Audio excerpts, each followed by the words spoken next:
So it's taken us a lot of videos to get through the neural network learning algorithm.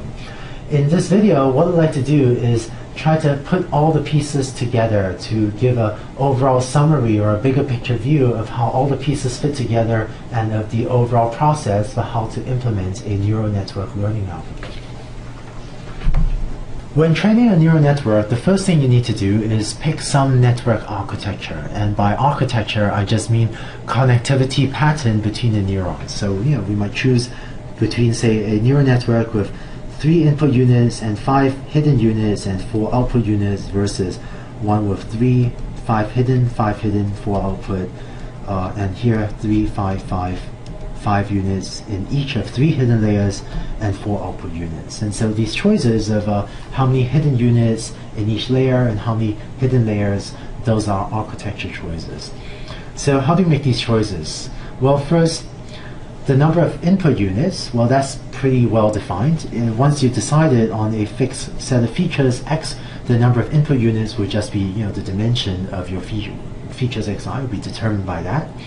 And if you're doing multi-class classification, the number of output units will be determined by the number of classes in your classification problem. And just a reminder, if you have a multi-class classification where y takes on, say, values between 1 and 10, so that you have 10 possible classes, then remember to rewrite your outputs y as these sorts of vectors, right? So instead of class 1, you recode it as a vector like that, or for the second class, you recode it as a vector like that. So if one of your examples is takes on the 5th class, y equals 5, then what you're showing to your neural network is not actually a value of y equals 5. Instead, here at the output layer, which would have 10 output units, you will instead feed to the vector, which with a 1 in the 5th position, and then a bunch of zeros down here. Right? So the choice of number of input units and number of output units is maybe somewhat reasonably straightforward. And as for the number of hidden units and the number of hidden layers, a reasonable default is to use a single hidden layer. So this type of neural network shown on the left with just one hidden layer is probably the most common. Or if you use more than one hidden layer, again, a reasonable default will be to have the same number of hidden units in every single layer. So here we have 2 hidden layers, and each of these hidden layers has the same number, 5 of hidden units, and here we have 3 hidden layers, and each of them has the same number, that is 5 hidden units. But rather than doing this sort of network architecture on the left would be a perfectly reasonable default. And as for the number of hidden units, usually the more hidden units the better. It's just that if you have a lot of hidden units, it can become more computationally expensive, but very often having more hidden units is a good thing.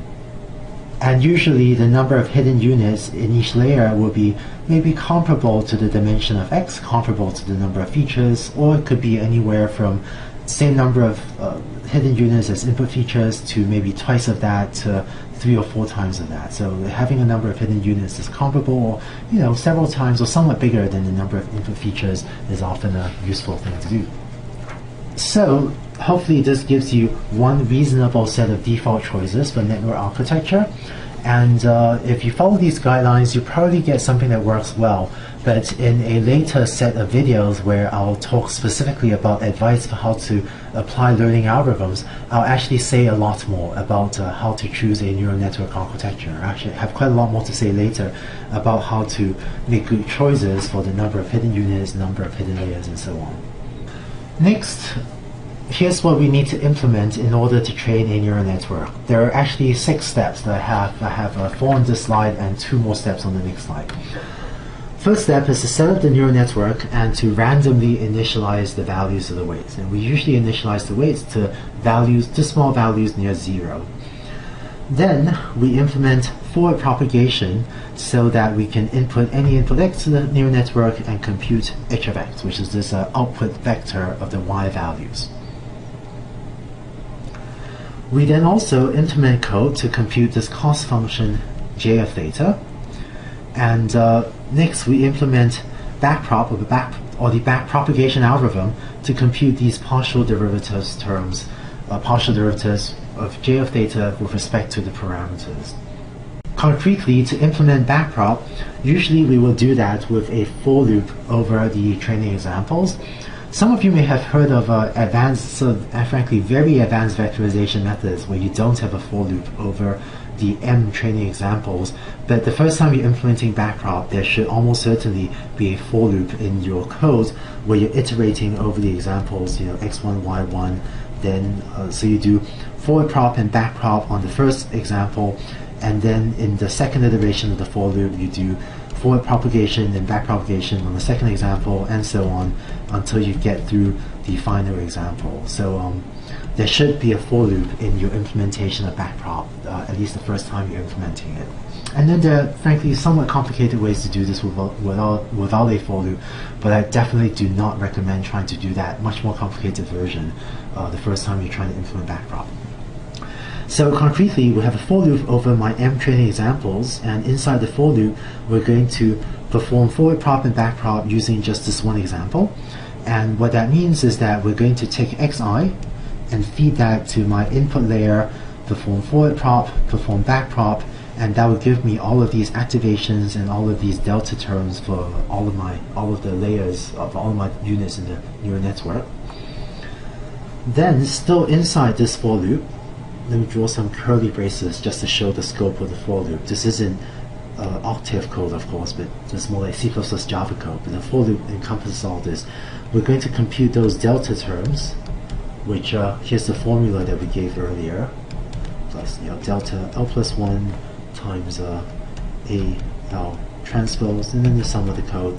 And then finally, outside the for loop, having computed these delta terms, these accumulation terms, we would then have some other code, and then that will allow us to compute these partial derivative terms, right? And these partial derivative terms have to take into account the regularization term lambda as well. And so those formulas were given in an earlier video.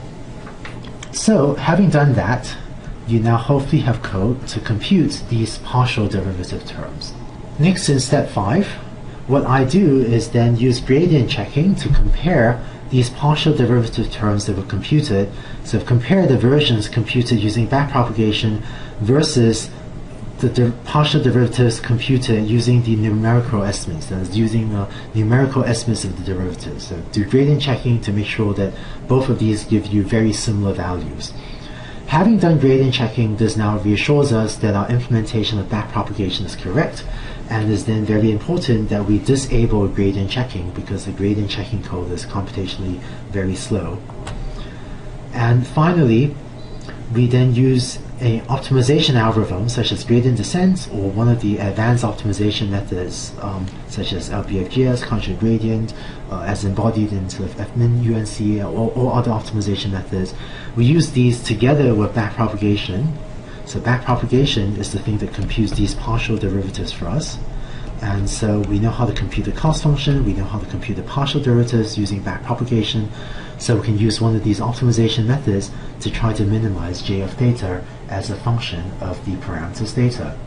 And by the way, for neural networks, this cost function j of theta is non-convex, or is not convex, and so it can theoretically be susceptible to local minima. And in fact, algorithms like gradient descent and the advanced optimization methods can, in theory, get stuck at local optima. But it turns out that in practice, this is not usually a huge problem. And even though we can't guarantee that these algorithms will find a global optima, usually algorithms like gradient descent will do a very good job minimizing this cost function j of theta and get to a very good local minimum, even if it doesn't get to the global optimum. Finally, gradient descents for a neural network might still seem a little bit magical. So let me just show one more figure to try to get better intuition about what gradient descent for a neural network is doing. This was actually similar to the figure that I was using earlier to explain gradient descent. So we have some cost function, and we have a number of parameters in our neural network. Right here, I've just written out 2 of the parameter values. In reality, of course, in a neural network, we can have lots of parameters. So these theta 1, theta 2, all of these are matrices, right? So we can have very high dimensional parameters, but because of the limitations of the sorts of plots we can draw, I'm pretending that we have only 2 parameters in this neural network, although obviously we have a lot more in practice. Now, this cost function j of theta measures how well the neural network fits the training data. So if you take a point like this one, down here, that's a point where j of theta is pretty low, and so this corresponds to a setting of the parameters. There's a setting of the parameters theta where, for most of the training examples, the output of my hypothesis, that's maybe pretty close to yi, and if this is true, then that's what causes my cost function to be pretty low. Whereas in contrast, if you were to take a value like that, a point like that corresponds to where for many training examples, the output of my neural network is far from the actual value yi that was observed in the training set. So points like this on the right correspond to where the hypothesis, where the neural network is outputting values on the training set that are far from yi, so it's not fitting the training set well, whereas points like this with low values of the cost function corresponds to where j of theta is low and therefore corresponds to where the neural network happens to be fitting my training set well, because this is what's needed to be true in order for j of theta to be small. So what gradient descent does is it will start from some random initial point like that out over there, and it will repeatedly go downhill. And so what backpropagation is doing is it's computing the direction of the gradient, and what gradient descent is doing is it's taking little steps downhill until hopefully it gets to, in this case, a pretty good local optimum. So when you implement backpropagation and use gradient descent or one of the advanced optimization methods, this picture sort of explains what the algorithm is doing. It's trying to find a value of the parameters where the output values of the neural network closely matches the values of the yi's observed in your training set.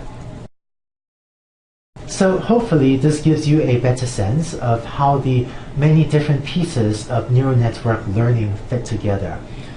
In case, even after this video, in case you still feel like there are like a lot of different pieces and it's not entirely clear what some of them do or how all of these pieces come together, that's actually okay.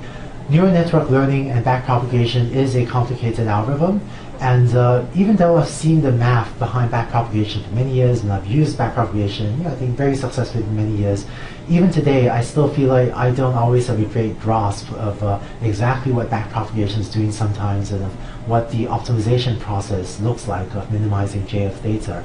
And this is a much harder algorithm I feel like I have a much less good handle on exactly what this is doing compared to, say, linear regression or logistic regression, which were mathematically and conceptually much simpler and much cleaner algorithms. But so in case you feel the same way, that's actually perfectly okay.